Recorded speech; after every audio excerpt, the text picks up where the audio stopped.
A millionaire white man mocked black pain on national TV, called it a joke, called it how things used to be. And the world applauded. How long will we keep letting racism dress up as nostalgia? They say he's not racist, he's just from another time. But so were lynchings. So was segregation. So was silence. At what point does being from another time stop being an excuse and start being the problem? Sunday morning sunlight slipped through the kitchen blinds, laying quiet stripes across the counter. The smell of cornbread in the oven mixed with the hum of the old TV in the corner. Grace Whitmore stood barefoot on the tile floor, apron on, spatula in hand, her mind half on the batter, half on the world outside her windows. Her 16-year-old son, Miles, was seated at the table, scrolling on his phone. The sound of a live TV interview broke through their quiet routine. And now, joining us from Nashville, the host announced, country music legend Jason Maddox. At the sound of that name, Grace turned slightly. Her father had once worshipped the man. Jason Maddox was the voice of their road trips, the background of their backyard cookouts. Jason appeared on screen, still charming, still smiling, cowboy hat perched like a crown. Jason, the host asked cheerfully, what do you think about today's culture being so easily offended? Jason chuckled. Back in my day, we joked about everybody, Mexicans, blacks, Asians, you name it. Nobody cried about it. We were tougher then. Not so fragile. The spatula dropped from Grace's hand and clattered on the stovetop. She didn't blink. Her breath caught halfway up her throat. Miles looked up. Did he just? Grace didn't answer. She walked over to the TV, as if getting closer would make the words disappear. But they didn't. They kept replaying in her head. Nobody cried. She felt her chest tighten, as if the years had folded inward. Her fingers curled. A memory struck, uninvited, brutal. A field in Montgomery. A concert stage. She was 10, sitting on her father's shoulders, smiling, swaying to Jason Maddox's voice. Then the push. 2 white men, drunk, loud. This ain't for you, boy, one had shouted, beer sloshing from his cup. Her father had lowered her silently, wiped her tears, and whispered, don't say nothing. They don't want to hear us. She had stayed quiet for 32 years. Miles stood up slowly. Mom! Grace turned to him. Her voice was low, almost too steady. Go check the cornbread. It's burning. He moved, unsure, eyes never leaving her face. She sat down at the table, hands folded tight, knuckles white. On screen, Jason was still smiling. Still proud. Just jokes, he said. No harm meant. Grace whispered. He didn't mean harm when he turned away that night either. Miles returned, the pan in hand, cornbread blackened. You okay? She looked at him, really looked. He had his grandfather's jaw. The same quiet pain behind the eyes. No, she said, steady now. But I will be. Outside, the church bells began to ring. Inside, something else began to break. And for the first time in decades, Grace wasn't afraid to feel it. The smell of burned cornbread still lingered in the air. Grace sat motionless at the kitchen table, her fingers interlocked like a rope pulled too tight. Outside, the neighborhood stirred with its Sunday quiet. Lawnmowers buzzed in the distance, someone's radio played a gospel hymn. But inside Grace, something raw had been stirred loose. Miles stood at the sink, scraping the blackened crust from the pan. He kept glancing at his mother, uncertain whether to speak or wait. She'd always been steady, composed. But now there was something in her eyes he didn't recognize, something deeper than anger. Was Grandpa really a fan of that guy? He asked, not turning around. Grace didn't answer right away. Her gaze had drifted to the far corner of the kitchen, where a small photo frame sat on a dusty shelf. Her father, George Whitmore, in his Sunday best, smiling next to a young Grace, both of them holding concert tickets. He was, she said finally. Loved every damn song. Thought Jason Maddox was the voice of America. Said he sang like the South used to feel before it turned on us. Miles placed the pan in the sink, wiped his hands, and leaned against the counter. What happened at that concert? Grace swallowed hard. Her mouth felt dry. I was 10, she said quietly. Your grandpa had saved up for weeks. Drove us 4 hours to Montgomery. He was so proud, got front section seats. Everyone around us was white, but he didn't care. Said music didn't have color. She paused, the memory catching in her throat. It was halfway through the show. Jason was playing Dust on the Flag, your grandpa's favorite. We were standing, swaying, just enjoying it. Then someone threw a half-full beer can. Hit your grandpa in the back. 2 men, drunk. One leaned in and said, "This ain't your kind of music, boy." Miles stiffened. Did Jason see it? He asked. Grace nodded slowly. He saw, looked right at us, looked at them, then turned away and kept singing. Did Grandpa say anything? He just took my hand, walked us to the edge of the field, and sat there in silence. I kept asking if we were going back. He said, "No, baby. The show's over." But it wasn't. Jason played for another hour. Miles sat down across from her, eyes locked on hers. "Why didn't you ever tell me this?" Grace gave a bitter smile. "Because I was ashamed. Not of him, of how small I felt. Like we didn't belong anywhere. Like his silence was some kind of punishment we deserved." She reached over and grabbed the photo from the shelf, ran her thumb along the glass. "He told me not to be angry," she said. "Said it wouldn't change a damn thing. Just make me tired." Miles leaned forward, voice low. "But it still hurts, doesn't it?" Grace nodded. "More than I want to admit." A long silence settled between them. Then Miles stood up, walked to the fridge, and grabbed 2 glasses of water. He set one in front of her and sat back down. What would Grandpa say if he saw that interview today? Grace looked down at the water, then up at her son. He'd probably say the same thing he said back then. "Don't say nothing. They don't want to hear us." Miles shook his head. "But you're saying something now." Grace met his gaze, and in that moment, the decades of silence between generations cracked. "I am," she said, "because I refuse to let you grow up thinking our pain is too inconvenient for the world to hear." Outside, the breeze picked up. A church bell rang out again. And this time, Grace listened not with shame, but with something else, resolve. The past hadn't buried itself. It had waited, silent and angry, for someone to stop pretending it was gone. Grace spent most of that Sunday in silence. Not the quiet kind born from peace, but the sharp, aching kind that wrapped itself around her chest like wire. She moved through the rest of the day like a ghost, folding laundry, reheating leftovers, grading essays that suddenly felt like echoes in a world that no longer made sense. That night, after Miles had gone to bed, she sat alone in the living room with a mug of black coffee, untouched and cold. The only light came from a single lamp and the glow of her laptop screen. She stared at the blank document, the cursor blinking like a heartbeat. Her fingers hovered over the keyboard. For hours, she said nothing, did nothing, until her father's voice whispered from the back of her mind. "Don't say nothing. They don't want to hear us." But what if he was wrong? She thought of Miles, his confusion, his anger, his need to understand the world he was growing up in. And she thought of Jason Maddox, still smiling on screen, his words echoing through millions of living rooms like poison wrapped in charm. Her fingers finally moved. She didn't plan it. She didn't outline it. She just wrote, "Dear Jason Maddox, you were my father's hero. You were the soundtrack of my childhood. I grew up thinking your voice was what America sounded like on its better days. But when you said, 'We used to joke about everybody,' you weren't remembering a simpler time. You were excusing cruelty. You weren't being honest. You were being careless with a knife that's already cut too deep.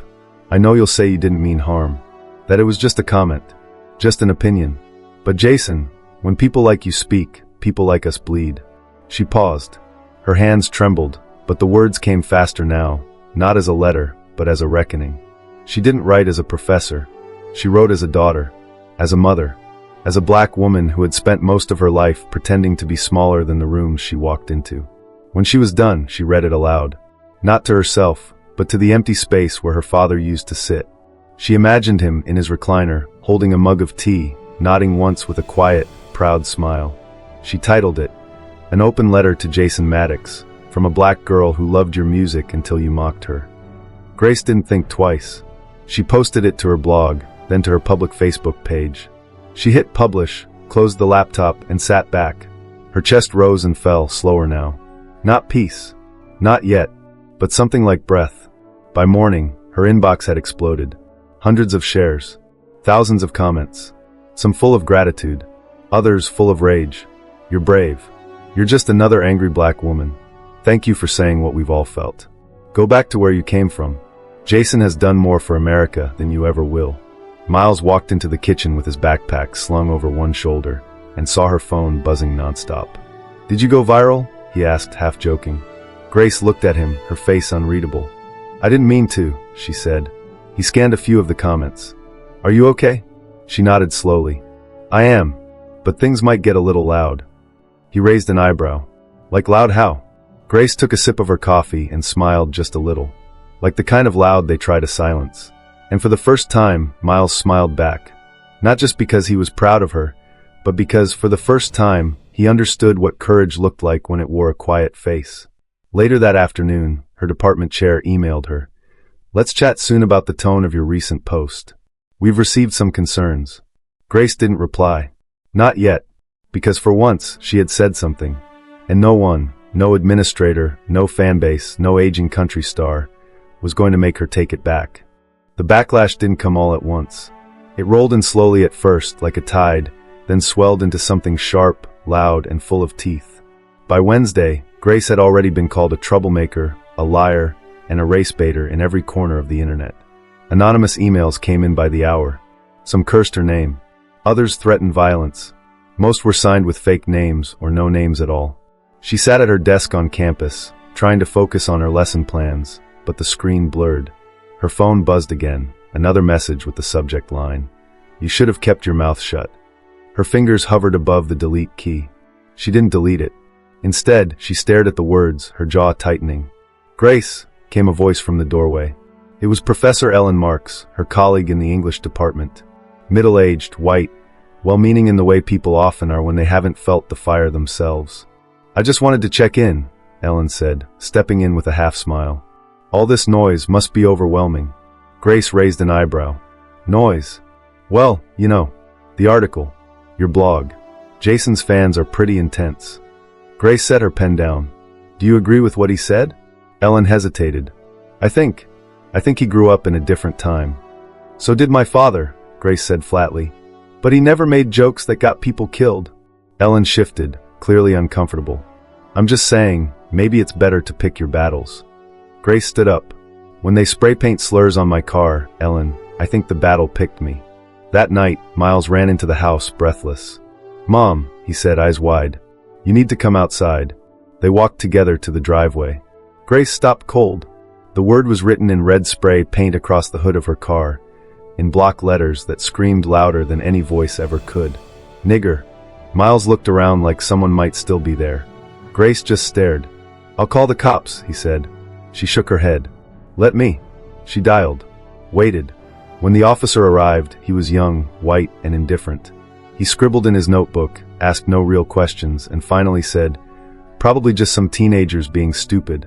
Grace blinked. "That word isn't stupid. It's a threat." He shrugged. "We'll file it, ma'am. But unless you saw who did it." She cut him off. "I know how this ends. You don't find anyone. You forget this ever happened." The officer looked embarrassed, then annoyed. "If you're not going to cooperate—" "I've cooperated my whole life," Grace snapped. "And look where it got me." After he left, Miles stood beside her, hands in his pockets, staring at the ground. "Why are they so mad at you?" he asked. "You just told the truth." "Because truth makes people uncomfortable," she said. "And scared people get mean." At school the next day, Grace walked into the faculty lounge and felt the air shift. Conversations stopped. Coffee cups paused midair. She passed by a group of colleagues whispering. One of them, Tom Reynolds, a history professor, gave her a tight smile. "Hanjin in there?" he asked too loud. Grace kept walking. She had no interest in pretending. Later that afternoon, she received a formal email from the dean's office. It was dressed up in polite language, but the message was clear. "We've received concerns from parents and donors regarding your recent public statements. We ask that you refrain from further political commentary to maintain the neutrality of our institution." She read it twice. Neutrality. Her father's silence had been called dignity. Her silence had been called professionalism. And now, her voice was being called a problem. Grace leaned back in her chair, fingers steepled under her chin. She thought of Jason Maddox, still silent. Thought of the officer's blank face. Of Ellen's half-smile. Of the words still burning on her car hood. Then she thought of Miles, standing in the driveway, eyes wide and scared. She opened a new document and began typing again. Because they could try to shame her, threaten her, isolate her, but they couldn't make her small again. Not anymore. The auditorium at the community center smelled faintly of old carpet and folding chairs. Rows of metal seats stretched under flickering fluorescent lights, half filled with neighbors, teachers, retirees, and a handful of curious students. The banner above the stage read in plain block letters, "When words wound," a town hall on speech, race, and responsibility. Grace stood backstage, adjusting the sleeves of her navy blue blouse. Her heart pounded, not with fear, but with the kind of nervous fire that comes before a storm. She had done lectures in packed classrooms, led protests in her college years, but this was different. This time, it was her community. Her truth. No theories. No distance. Miles sat in the front row, legs crossed, notebook in his lap. He gave her a quiet nod when she looked his way. His presence alone gave her strength. Beside him sat Marcus Rowe, her late husband's brother, in full police uniform. He hadn't said much all week, just sent her a one-line text the day before. "I'll be there. Let them see who's behind you." Grace stepped to the podium. "Good evening," she said, voice steady. "My name is Grace Whitmore. I'm here tonight not just as a teacher or a writer or a black woman, but as a daughter who grew up in a country that made her feel invisible, and as a mother who refuses to let that silence pass down one more generation." There was a pause, then applause, soft then growing. Grace continued, her eyes scanning the room. When Jason Maddox said on national television that mocking Black, Asian, and Latino folks used to be normal, and that we've gotten too sensitive, some folks called it honesty. I call it dangerous, because when men with microphones speak with carelessness, people with guns and hatred start listening. A woman stood up in the back, silver hair pulled into a tight bun. Her voice cracked slightly. "I've known Jason for over 30 years. He's not a bad man. He's just from a different time." Grace nodded slowly. "So was my father, and he knew better. Being from a different time is not an excuse, it's a choice not to grow." Another voice cut through. A man in his 70s, dark skin, broad shoulders, trembling hands. "I served with white boys in Vietnam," he said. "We bled the same blood. But when I came home, the same men who fought beside me wouldn't sit next to me at a diner. And now folks want to laugh about it?" The room grew heavy with silence. Grace stepped closer to the mic. "Some of us were told we were lucky to be tolerated. That's not freedom. That's survival. We've been laughing at jokes that weren't funny just to keep the peace. But peace that silences pain isn't peace at all. It's a slow death." Applause this time came harder, more certain. One younger man shouted from the back, "Cancel culture's gone too far. Y'all are just mad he didn't coddle you." Grace didn't flinch. "I'm not asking for comfort," she said, calm but firm. "I'm asking for accountability. There's a difference. And if that scares you, maybe it's time you ask why." The moderator called for final remarks. Grace looked out at the faces, black, white, old, young. Some nodded. Some frowned. But they were listening. "I didn't come here tonight to ruin a man's career," she said. "I came to remind him, and all of us, that words shape the world our children grow up in. And I won't let my son grow up thinking silence is safer than truth." She stepped back. The room stood. Applause rose like thunder, messy, imperfect, but real. Outside, the night had cooled. But inside, something long frozen had finally begun to thaw. 3 days after the town hall, the video finally dropped. Grace had just finished cleaning up after dinner when Miles rushed in from the living room, phone in hand, his voice tense with urgency. "He posted," he said. "Jason Maddox. Just now. Instagram Live. It's everywhere." Grace wiped her hands on a dish towel, her breath catching somewhere between her ribs and her throat. She didn't move right away. Part of her didn't want to know. Part of her already did. She walked to the living room and sat beside Miles on the couch. He handed her the phone. The video had already been clipped, reposted, shared across every platform imaginable. The caption read, "Setting the record straight." Jason sat on a leather couch in what looked like his recording studio. A guitar leaned casually against the wall behind him. He wore a denim shirt, sleeves rolled up. The lighting was warm, the tone rehearsed. "Hey y'all," he began, smiling faintly. "I've seen a lot of talk online about something I said during that morning show. And look, if anybody was hurt or offended by my words, I'm sorry you feel that way. That was never my intention." Grace blinked. The room seemed quieter now, like it had paused just for her to absorb each syllable. Jason continued, "I come from a time and place where folks joked about a lot of things. It wasn't about hate. It was about getting through life with a little laughter. I'm not racist. I've got fans of every color, every background. Always have. Always will." He paused, then leaned in slightly, voice softening. "But I won't let people twist my words and paint me as something I'm not. I've worked hard for decades, brought people together through music, not torn them apart. So if this is what cancel culture looks like, I'll let the good Lord sort it out." The video ended. Miles looked at his mother. "That's it." Grace's jaw tightened. She stared at the screen, then slowly handed the phone back. He never said he was wrong, she said. He never said our pain mattered, Miles added. No, Grace replied. He said we misunderstood him, that we were too sensitive to handle the truth. She stood and walked to the window, arms crossed. Outside, a few porch lights glowed in the night. Somewhere, a dog barked in the distance. He didn't apologize, she said, more to herself than to her son. He performed. The following day, local radio invited her to join a discussion panel. She hesitated at first, tired, emotionally drained, but when she heard they would be playing clips of Jason's response live, something inside her settled. She agreed. The station was small, tucked behind a gas station on the east side of town. The host, a tall man named Reggie Grant, welcomed her with a warm handshake and a look that said, "You're doing the right thing." The segment began with Jason's clip. Again, his voice echoed in the room. "I'm sorry you feel that way." Reggie turned to Grace. "You've heard it twice now. What's your response?" Grace leaned toward the mic, her voice calm but clear. "When a man knocks over a photo of your father and says, 'I didn't mean to,' but doesn't bother to pick it up or acknowledge the damage, what kind of apology is that?" Reggie nodded slowly. Grace continued. "Jason Maddox is not the first man to confuse being challenged with being attacked. And he's not the first to think black pain is an overreaction." There was a pause. Then she said something even she hadn't planned. "But I'm not waiting for his apology anymore. Because this was never just about him. It's about how easily America excuses harm when the voice causing it sings in key." By the end of the segment, the station's lines were flooded with calls. Some praised her strength. Others barked angry rebuttals. But none could deny that her voice had struck something deep. Later that night, back at home, Grace sat on the porch with a cup of tea. The air was cool. Miles joined her, silent for a moment before saying softly, "You didn't flinch." Grace looked out into the dark. "I couldn't afford to. And neither could anyone else. Not anymore." The hallway was buzzing when Miles walked into school Monday morning.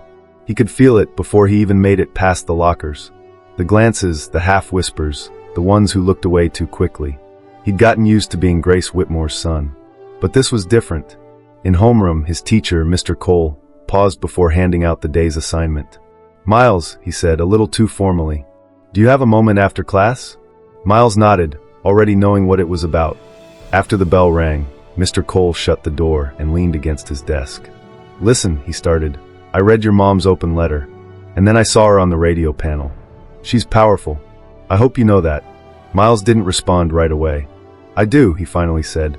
Mr. Cole rubbed the back of his neck. "Some students have been saying stuff. Online. In the halls. I just want you to know, you don't have to answer for her.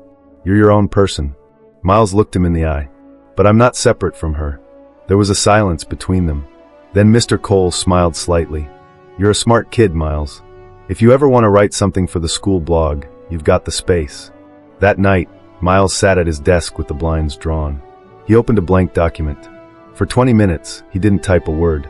Then, like his mother before him, the words came. He titled it, "My Mom Made Me Brave." He wrote about the cornbread, the TV interview, the silence that filled their house after the word was sprayed on their car. He wrote about the town hall, how his mom stood taller than he'd ever seen her, not because she was fearless, but because she stood anyway. He wrote about what it meant to be 16 and black and told to laugh off a joke that cut like a knife. He ended the piece with a question. If telling the truth makes people uncomfortable, does that say more about the truth or about them? He hit submit. The blog went live the next morning. By lunch, it had been shared over 1,000 times. By fourth period, the principal called him in, not to scold, but to ask if he'd be willing to speak at the next student assembly. Later that day, Grace came home to find Miles sitting at the kitchen table, staring at his phone. "You okay?" she asked. He looked up and smiled. "I think I said something that matters." She set down her bag and walked over. "Then they heard you." He nodded, eyes shining. "I think they did." Outside, the wind shifted. It smelled like spring, like something new beginning to grow. The classroom was quiet, almost reverent, as Grace stood in front of her students. Sunlight spilled through the tall windows, casting long shadows across the desks. Her voice, calm and measured, carried the weight of something more than a lesson. They had just finished reading Maya Angelou's Still I Rise. The room was thick with thought, the kind of silence that doesn't demand to be filled. A hand went up near the back. It was Tasha, a sophomore who rarely spoke in class. "Professor Whitmore," she said, voice uncertain, Do you really think people like Jason Maddox can ever change? Grace looked at her, taking in the honesty behind the question. She didn't rush the answer. I think people are capable of change, she said slowly. But only if they want to look at what's been hidden, especially in themselves. She paused, walking to the front of the desk where a small frame sat. Inside was a photo of George Whitmore in his army uniform, standing next to a young Grace, her hand in his.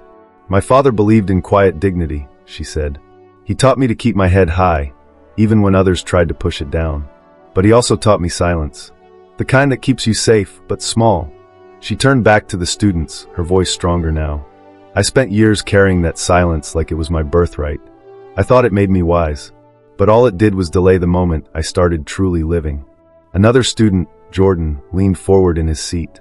So, what changed? Grace smiled gently. My son. He made me brave. That evening, after class, Grace sat on her porch, the warm April breeze brushing against her face. Miles came out with 2 mugs of tea, handing her one before taking the seat beside her. They asked me to be part of a student panel next week, he said. About race, speech, and school culture. She looked over at him, proud but not surprised. You gonna do it? He nodded. Yeah, I think I have to. They sat in silence for a moment, sipping slowly. The neighborhood was quiet except for the distant sound of a lawnmower and a dog barking 2 houses over.